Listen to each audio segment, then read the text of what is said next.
mí esta vez no solo me ha tocado la peor hora del día, la de la digestión, sino también,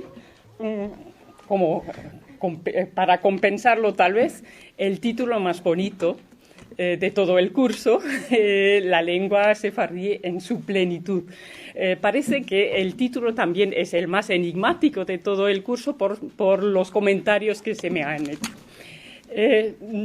Tengo que confesar, bueno, primero que no es mi invención este título, que desde luego plenitud no pertenece, el término es un término de la terminología lingüística, y también tengo que confesar que al principio me había, no sabía demasiado bien cómo manejar este término, pero que al fin acaba gustándome mucho. Ahora voy a explicar por qué. Entonces, pues para empezar, haré unas cuantas reflexiones acerca de la periodización de la historia de la lengua y el etiquetaje precisamente de los periodos. Luego pasaré a una parte de lingüística dura con un resumen de los principales rasgos característicos generales del sefardí en su plenitud. Y al final, si me queda tiempo, pues hablaré un poco de la variación diafásica, es decir, de la elaboración y diversificación de registros. Pues las periodizaciones que se manejan en las historias de las lenguas suelen fundarse en hechos extralingüísticos. En épocas de la historia política, social, cultural o a menudo se adoptan también criterios de la historia de la literatura o se mezclan ambos criterios. Pues el ejemplo clásico precisamente es el uso de la denominación de lengua clásica para referirse a la lengua de la literatura que se considera clásica, ¿no? A veces, bueno, así también ocurre en judeo-español. Por ejemplo, la periodización que propone Bunis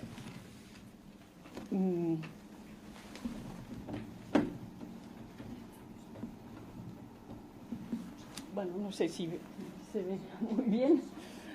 Pues, claro, se basa en hechos políticos o de la historia, como la expulsión, como la Primera Guerra Mundial, y, por otro lado, también en fechas de las letras sefardíes, por ejemplo, la publicación tenemos, por ejemplo, el año 1729, el año de publicación de la traducción al judeo-español de las letras de Rabbi Akiva. O sea que es una mezcla de hechos de la historia política y de la historia de las letras sefardíes.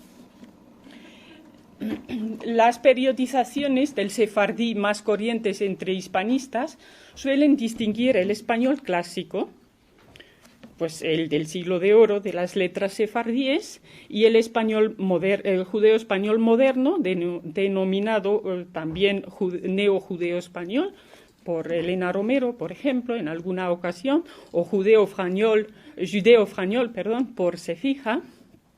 Pues en esta periodización, la época clásica abarcaría el siglo XVIII fundamentalmente y parte del XIX, el primer tercio para unos, la primera mitad para otros, hasta 1860 para otros. Pues según si se toma como fecha clave para el comienzo de la época moderna las reformas de los Tanzimat o el establecimiento de las escuelas de la Alianza Israelita Universal, etcétera, ¿no? Ahora, todas estas periodizaciones, sobre todo la de Bunis, sugieren que el declive del sefardí empezó con o a causa de la apertura hacia Europa y la subsiguiente modernización del judeo español, cosa que, en mi opinión, habría que matizar mucho. La tripartición que se propone en este curso, y que, como he dicho, no es mía, pero que me acaba gustándome mucho, es formación, plenitud y decadencia. Así de simple. Ahora, esta tripartición permite adoptar una óptica un poco distinta y subsumir en esta época de plenitud la lengua sefardí de por lo menos 2 siglos, o sea, desde la primera mitad del siglo XVIII hasta comienzos del siglo XX. O sea, todo el periodo toda la época en el que el judeo español, por un lado, ya está formado como tal, o sea, como judeo español, y, por otro lado, está en pleno funcionamiento como lengua propia de los sefardíes orientales. Es, pues, en esta plenitud, es un idioma que, por un lado, ya ha desarrollado sus propias características que lo identifican como judeo español, diferente de las demás variedades del español, y, por otro lado, asume plenamente las funciones como lengua de una comunidad de hablantes que lo utiliza como idioma de comunicación habitual y como medio de expresión principal en sus actividades privadas y públicas, coloquiales, literarias, etcétera, como vehículo de su cultura y para las funciones identificadoras. Plenitud, entonces, hay que entenderlo en el sentido recto de cualidad de pleno. Se refiere a los 2 siglos durante los que el judeo español funciona como una lengua elaborada y completa en el sentido sociolingüístico, sin dejar de lado totalmente el sentido figurado de plenitud apogeo, que pues, como connotación vale, ¿no? Esta mañana me he enterado que Shalom, además de paz y buen estado de salud, también significa plenitud. O sea que esto también va en este sentido, es el buen estado de salud, en el sentido sociolingüístico, ¿no? La decadencia precisamente empieza cuando la lengua deja de tener todas estas funciones que he mencionado, pues porque se disuelve la comunidad de hablantes, porque estos dejan de utilizarlo o porque lo relegan a unos determinados usos o a unos determinados ámbitos o porque no lo transmiten a la generación siguiente, etc. Ahora, para establecer otra vez una relación con la historia de la literatura, diré que estos 2 siglos de plenitud corresponden al siglo de oro de las letras sefardíes, o sea, el apogeo de la literatura patrimonial, siglo XVIII sobre todo, y el que podríamos llamar el siglo de plata, que es el apogeo cuantitativo de la literatura moderna, en la segunda mitad del siglo XIX y principios del siglo XX.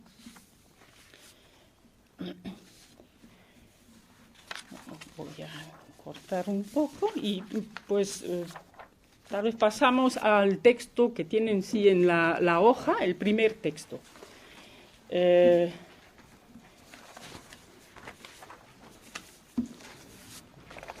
Un hecho que Elena Romero mencionó ayer y pues explicó detenidamente es el paso del judeo español como lengua, su inauguración, digamos, como lengua literaria, por necesidad. O sea, a principios del siglo XVIII se lleva la lengua sefardí a la literatura, pues, por ejemplo, por el Meam Loes del que Aitor García nos ha hablado esta mañana, y si se consagra la lengua sefardí como lengua literaria, no es porque ha llegado a una madurez para ser, que la hace capaz de ser lengua literaria, sino que es al revés, que por las necesidades, por las circunstancias determinadas de aquel momento, falta de conocimientos del hebreo, por las exigencias del público y porque algunos autores, como Juli, deciden llevarla a este estado de lengua literaria y porque ellos, al redactar sus obras en esa lengua, también la elaboran como lengua literaria. Es decir, que no, la lengua se elabora por las exigencias y porque hay autores que la utilizan como lengua literaria y no porque en esa época llegue así como así a una madurez.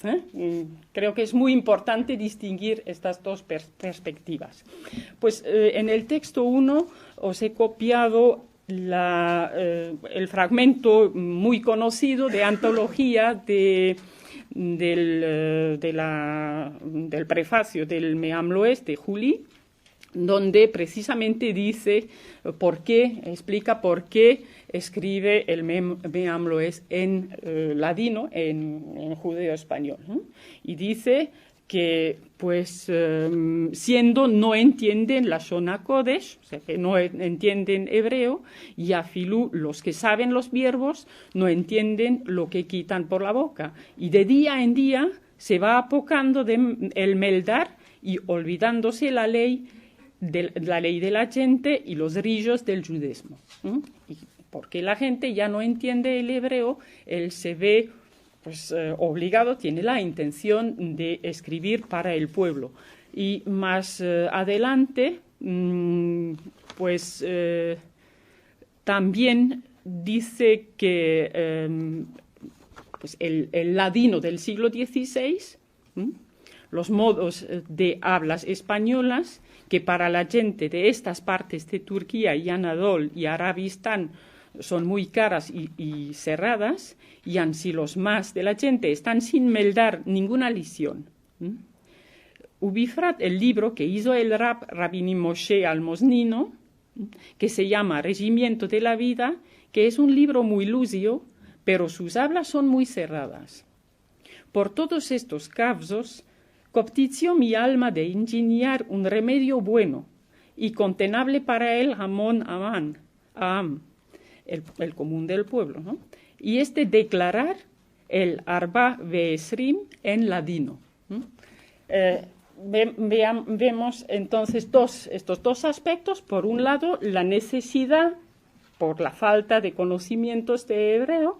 Por otro lado, también, esto pues, es el otro aspecto, que el sefardí en los 2 siglos anteriores, esto fue el contenido de la conferencia de Laura Minervini de ayer, pues ha evolucionado, se ha transformado en judeo español precisamente, o sea que de esta manera los sefardíes levantinos del siglo XVIII ya no entienden el español del siglo XVI. Ahora, los siguientes 2 textos nos llevan hacia el final de la época considerada. Es, por un lado, el segundo texto, prácticamente dice lo mismo que el primero. Es de 1899, o sea, final del siglo XIX, cuando Haim Shaki, en el prólogo de la última parte del Meam Loes, dice prácticamente también pues, que los comentarios del Cantar de los Cantares están escritos en hebreo y que por esto el pueblo ya no los entiende y que él por esto ahora va a publicar su comentario del Cantar de los Cantares en judeo español, en lengua española, como dice él. Es dunque sobre este escopo que me determiné de declarar este santo libro en la lengua española, lengua conocida por horas por la mayor parte de nuestros correligionarios del Oriente, en un lenguaje corriente y entendible.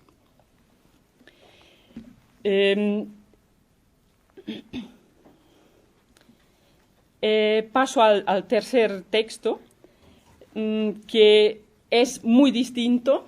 Es de Gabriel Arié, director de una escuela, de la Escuela de la Alianza Israelita Universal en Esmirna, en la misma época, final del siglo XIX.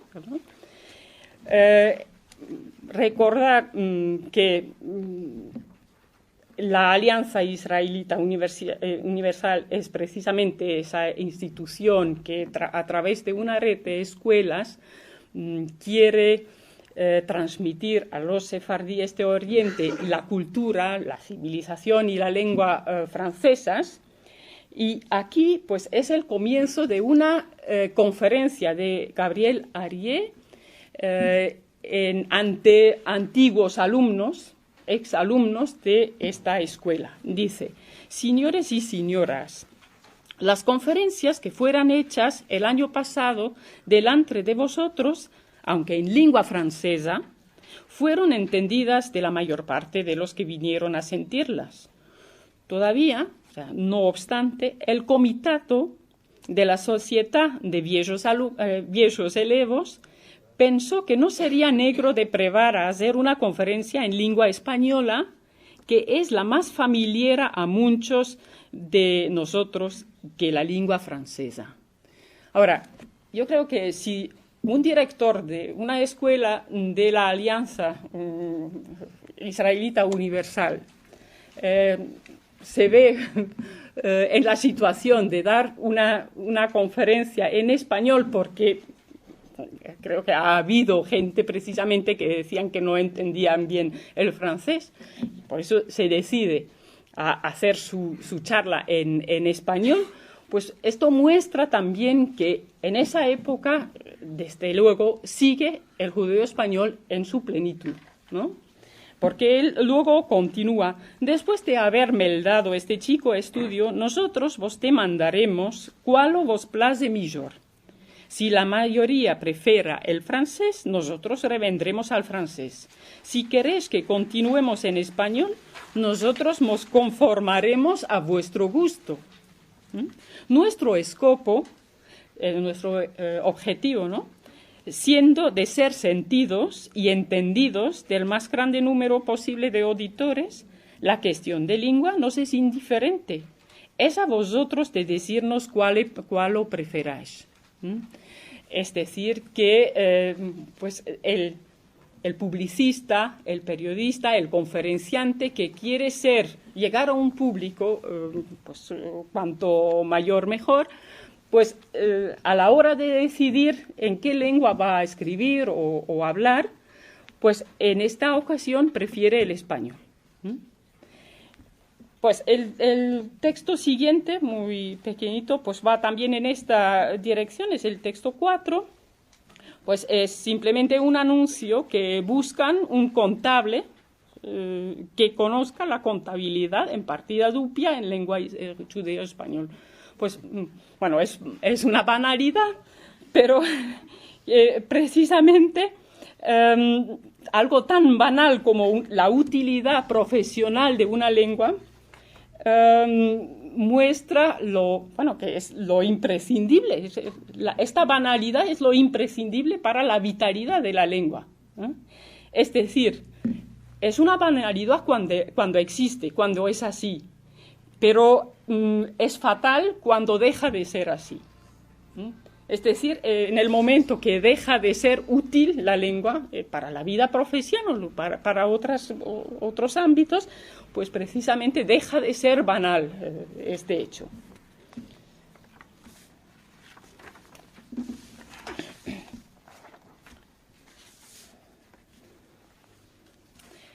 Bien, ahora voy a pasar a la segunda parte. Pues como hemos podido apreciar al comparar el primer texto con los siguientes, vemos que en el transcurso de casi 2 siglos de evolución, que es normal, la lengua ha cambiado. Pero el objetivo de esta segunda parte de mi clase es mostrar que, aunque haya cambiado en algunos niveles de la lengua, hay como un esqueleto pues, que es fijo, que son precisamente los rasgos que caracterizan el judeo español. Entonces, ahora trataré de, pues, sin ser exhaustiva, de presentaros los rasgos más importantes y que son, pues, rasgos que son aquellos rasgos que encontramos durante toda la época considerada. O sea, que no aparecen de nuevo en el siglo XIX, sino que son los rasgos que aparecen durante toda la época considerada y los rasgos que aparecen tanto en la literatura patrimonial como en la literatura de tradición oral, como son los cuentos, y también en los géneros modernos. Que en aquella lengua que pues llamamos a la franca, la afrancesada, ¿no? Estas son pues estos rasgos y veremos que desde luego son los rasgos que durante el periodo de formación descrito ayer en la conferencia de Laura Minervini pues precisamente se describieron. Y a ver si ahora esto funciona. Bien, tenemos por un lado un consonantismo, que pues, es también fijo en esta época. No sé, ¿se ve esto? Más cómodo. Más cómodo. ¿Sí? ¿Mejor? Para abajo.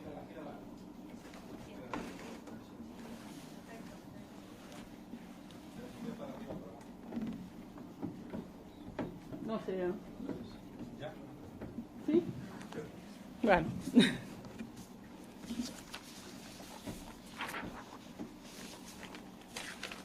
Bueno, de todas maneras lo tendréis todo luego en las hojas, ¿no?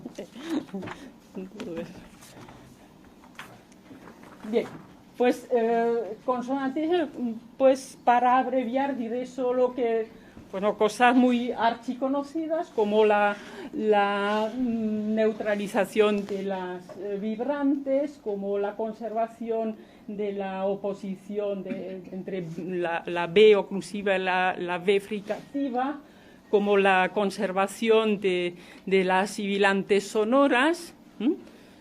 Por otro lado, el ceseo generalizado y el yeísmo generalizado, y en el yeísmo además que no tiende a ser rehilante, o sea que no es ese yeísmo que tiende a ser yeísmo, sino que todo lo contrario, que tiende a vocalizarse y no a hacerse más consonántico o sibilante. Bien, luego otros rasgos fonéticos que se encuentran en prácticamente todos los textos.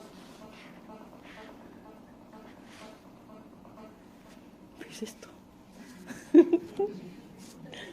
Bueno. Multimedia esto. Sí. Bueno, tenemos por ejemplo pues esta a ver, ¿dónde empiezo?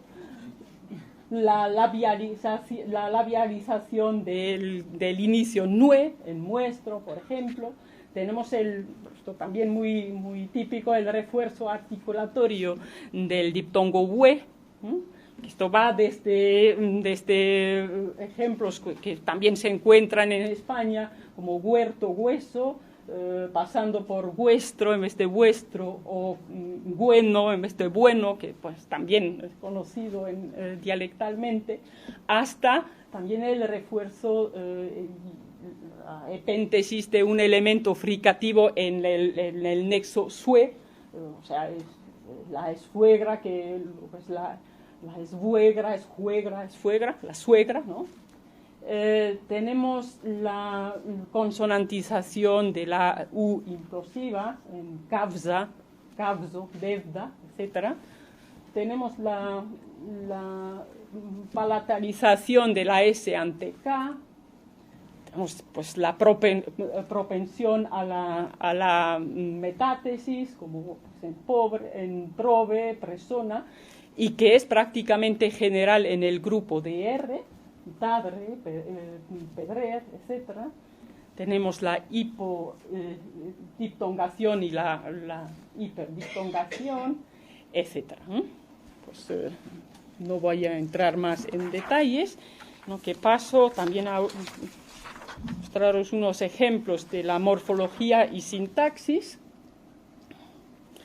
Pues la tendencia a marcar morfológicamente el femenino y distinguir los dos géneros, la conservación del género femenino en sustantivos en or, los abstractos, como la honor, la color, la golor, la dolor, etc. Y en los pronombres personales podríamos mencionar el caso del reflexivo se, que cuando se refiere a un sujeto plural se transforma en sen, que algunos han relacionado con el infinitivo personal. Pues en los posesivos lo mismo, la S de plural que se refiere al poseedor y no a la cosa poseída. Bueno, todo esto son cosas que conocéis, pero que pues, he querido reunir aquí para trazar precisamente este esqueleto de rasgos definidores, que me parecen que son definidores, ¿no?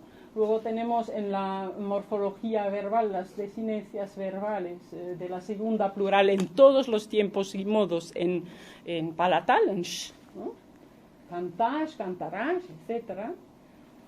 También muy conocido porque es un arcaísmo, ¿no? La conservación de las formas do, so, esto, ave, hemos, etc.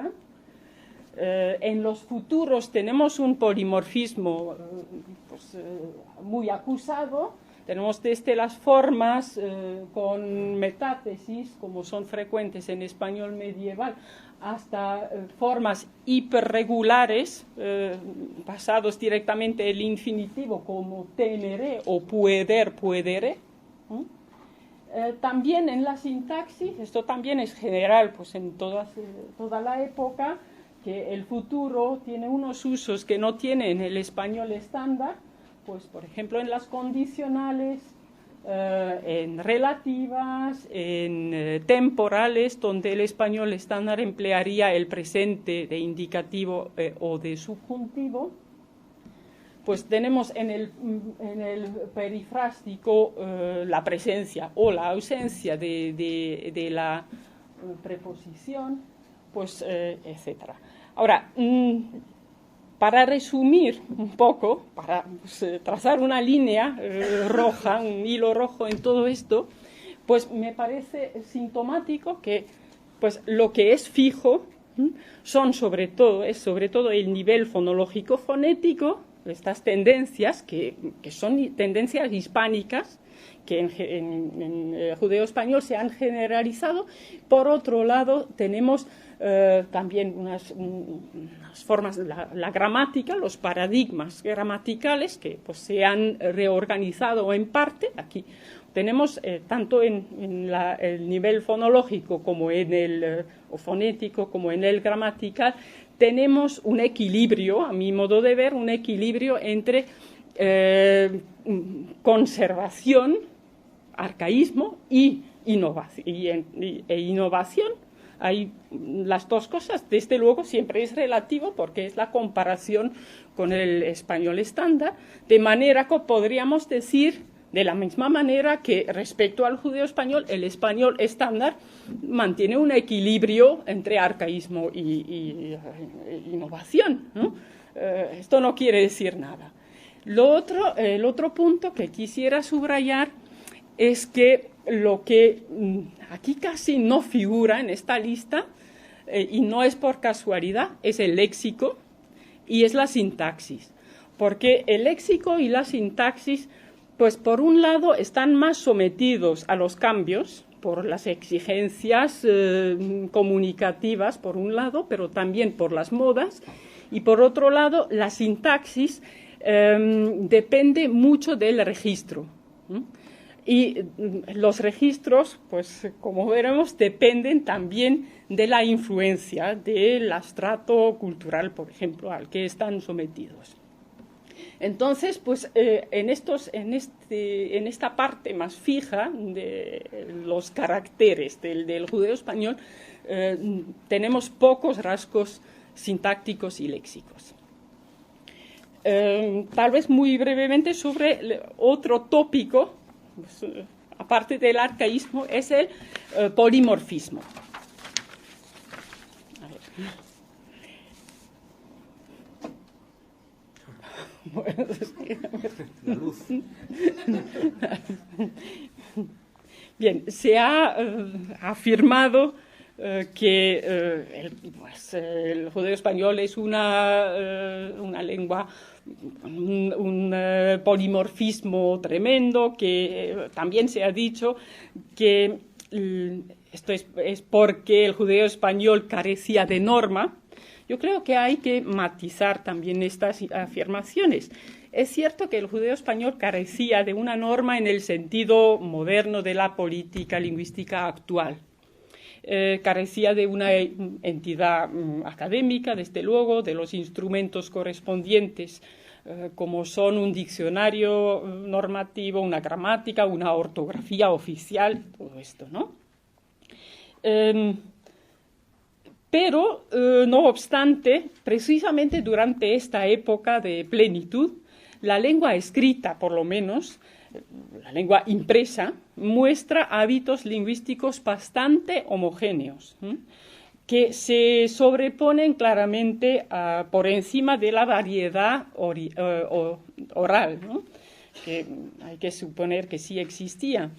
La lengua escrita, impresa, a pesar de todo el polimorfismo que la caracteriza, muestra claramente que existe un modelo básico común, un modelo suprarregional. Así, el conferenciante Ariel, pues, que hemos visto antes, pues, él es búlgaro, pero es director de la escuela en Esmirna, habla en Esmirna. También tenemos conferencias suyas pronunciadas en otras ciudades, en Sofía, en Salónica, pues, y en Esmirna. O Yonah, que pues el autor de otros textos copiados ahí, que es oriundo de Monastir, vive en Salónica la mayor parte de su vida, pero publica sus brochuras en el Cairo, en Sofía, pues en Salónica, en Esmirna, etc. Es decir, que desde luego los autores de esta época no quieren escribir en un dialecto, sino que escriben en una lengua escrita. Por eso yo también considero que no habría que transcribir estas obras de manera dialectal, como se ha hecho de alguna obra teatral, porque no creo que fuera la intención del autor. Pero vamos, eso es mi opinión. Bien, polimorfismo, desde luego hay polimorfismo en todas las lenguas. Hay lenguas con más polimorfismo, hay lenguas más centralistas que otras, hay lenguas más permisivas que otras, pero creo que es muy acertada la formulación de Aitor García cuando dice que el judeo español vive en una situación de baja presión normativa. Sí que hay norma, pero hay una baja presión normativa y por eso pues, puede haber este polimorfismo que hemos visto. ¿Cuánto tiempo me queda? Tiene más de 10 minutos todavía. Ah, vale, bien. Sí, ahora lo que no sé es qué textos tenéis, porque como no solo tenéis la mitad del andar. El 1, el 2, el 3, 4, 5, Hasta el 6, 10, ¿no? hasta el 11, no, hasta el 12. Hasta el 12, vale, bien.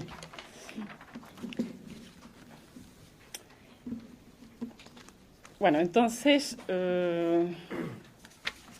sí, voy a continuar. De la carrera por la historia y la literatura de los sefardíes que Elena Romero nos ofreció ayer, quisiera destacar dos momentos significativos.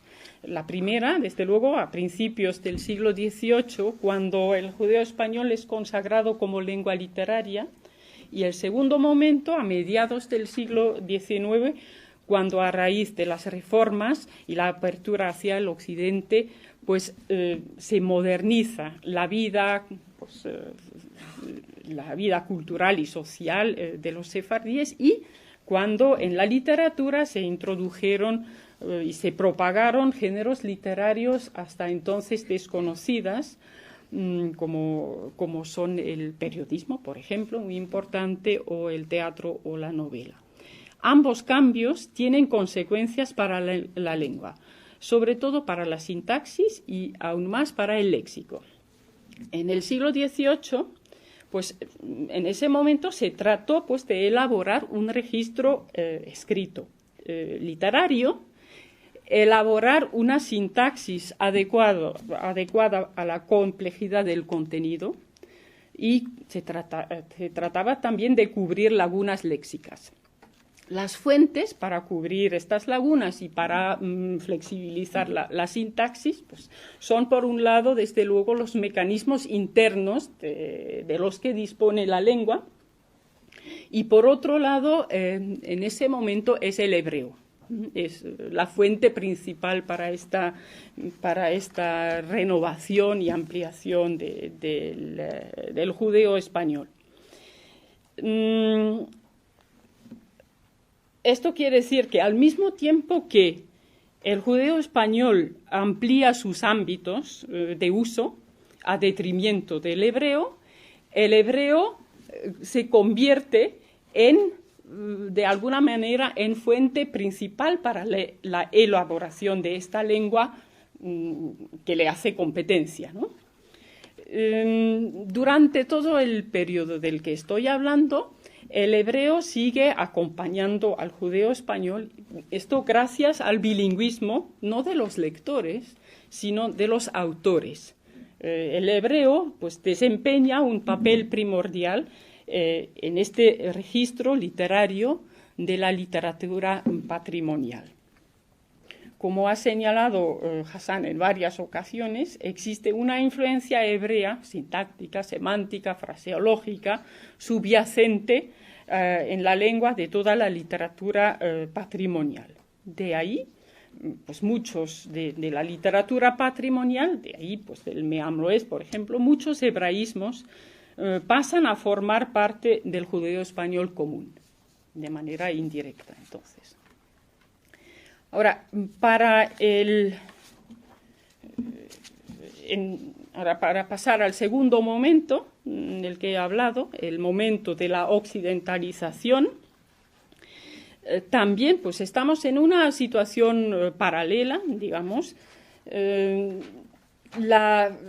La modernización de la vida en general exige, lógicamente, una modernización del léxico en la lengua oral. Es decir, que pues para expresar la nueva realidad, entonces la lengua se vale, por un lado, de los mecanismos neológicos, como he dicho, y por otro lado del préstamo. Pero ahora ya no del préstamo del hebreo, sino ya del préstamo de las lenguas europeas, del francés en primer lugar, del italiano, del alemán, más bien en el norte, ¿no? Del español en algunos autores, para términos modernos concretos como los chemin de feres o la Otto, etcétera, pero también para abstractos, ¿no? Como patriotismo, por ejemplo, para tomar un ejemplo. Es decir, que tenemos una situación muy comparable a lo que pasa en el español peninsular un siglo antes, en el siglo XVIII. La lengua escrita, además de modernizarse, tiene que elaborar diversos registros. Por ejemplo, para la novela, un nuevo estilo narrativo que puede servir para narrar historias de amor algo frívolas o novelas policíacas, pues que esto no se puede hacer en el mismo estilo que pues un Me am l'Oest, ¿no? Un ejemplo del Me am l'Oest. También pues un estilo humorístico, un estilo periodístico, etcétera. La elaboración de estos nuevos registros pues, se basa fundamentalmente en modelos franceses, o modelos occidentales en general. Del estilo periodístico, no, tal vez como esto no se lee muy bien lo de las transparencias, entonces paso a los textos tal vez, ¿no? A comentar algo de los textos para terminar ya. Los textos 5 y 6, de 5 a 9, un momento, son ejemplos textuales de dos géneros opuestos. Ahora, en el espectro, digamos, entre muy castizo y muy afrancesado, pues en un extremo tenemos los cuentos populares tradicionales, ¿no? Aquí representados por unos pasajes de los publicados por Wagner. Y en el otro extremo tenemos el lenguaje periodístico representado aquí por el periódico El Avenir de Salónica. Pues los primeros, los textos 5 y 6, son los comienzos de dos cuentos publicados por Wagner, que ha adaptado nuestro sistema de transcripción, porque están en una transcripción fonética, ¿no? Entonces, estos textos, por un lado, si comparamos los textos de los cuentos con los textos periodísticos, pues ya vemos desde luego la diferencia de registros entre estos dos géneros, pero al mismo tiempo dentro de un género, como pues, tanto dentro de los cuentos como dentro de los textos periodísticos, también podemos apreciar que hay también una diferencia en función de la temática. Es decir, si miramos ahora los dos comienzos de cuentos, vemos que según la temática podemos encontrarnos con cuentos llenos de turquismos, ¿no? Que pues casi es imposible entenderlo, ¿no? Y por otro lado hay cuentos que, bueno, de vez en cuando hay algún préstamo, pero que casi todo es español, ¿no? Según el ambiente, si habla del rey y de las princesas, pues no necesita muchos turquismos. En cambio, si habla de cosas pues prácticas, reales, concretas, de la vida material de todos los días, como en el caso del texto 5, entonces, pues como veis, pues está lleno de turquismos. El kasabico, el kasab, el hanum, el sherbet, el bakal, el verbo karishtereo, etc. Lo mismo pasa en el género periodístico, que al otro extremo de este espectro, pues si miramos el texto número 7, que es un artículo que habla de problemas internos de la comunidad judía de Salónica. Entonces, desde luego tenemos algún que otro galicismo, tenemos influencia francesa en la sintaxis, pero al mismo tiempo también tenemos varios hebraísmos. Pues tenemos el Bikur Jolim, tenemos Matzah, tenemos Tzedakah, tenemos israelita. Pues luego hay también un italianismo semplice, hay, pues, creo que es turquismo, la quiera, ¿no? Es decir, que aquí hay casi más hebraísmos que galicismos. En cambio, en el ejemplo siguiente, que es una noticia de la actualidad internacional, que he copiado por los nombres propios, ¿no? Porque pues, tenemos aquí el príncipe de Prusia y el emperador alemán, pero que curiosamente, lógicamente, si tenemos en cuenta la situación, tienen nombres franceses, ¿no? Es decir, Enrique de Prusia, ¿no? O Heinrich no es Heinrich ni Enrique a la española, sino que es Henri a la francesa. Esto ha pasado por el francés. O el emperador alemán, que no es Wilhelm o Guillermo, sino Guillaume, en francés. Bueno, esto tampoco es lógico si lo miramos desde dentro de la situación. Lo mismo pasa hoy en día si los periodistas empiezan, pues por alguna actualidad, empiezan a hablar de un país que normalmente no forma parte de la actualidad conocida, pues en un primer momento todo pasa por el inglés, ¿no? Pues las transcripciones en el periodismo escrito, las transcripciones de los nombres de lenguas que no se escriben en letras latinas, o pasa por, bueno, actualmente todo pasa por el inglés, antes pasaba por el francés, ¿eh? Esto es normal. También quisiera llamar vuestra atención sobre el topónimo Egipto. Egipto es la versión moderna de lo que pues, en otros textos era Aifto o era Misraim. Es decir, que ahí también, pues, en los nombres propios vemos que depende pues, del registro, ¿no? Si se emplea una denominación u otra. Bueno, tal vez para simplemente no dejar sin comentario los últimos 3 textos que tenéis en la última hoja, pues los textos 10, 11 y 12 son 3 chistes o anécdotas del ya mencionado Jacob Jonah,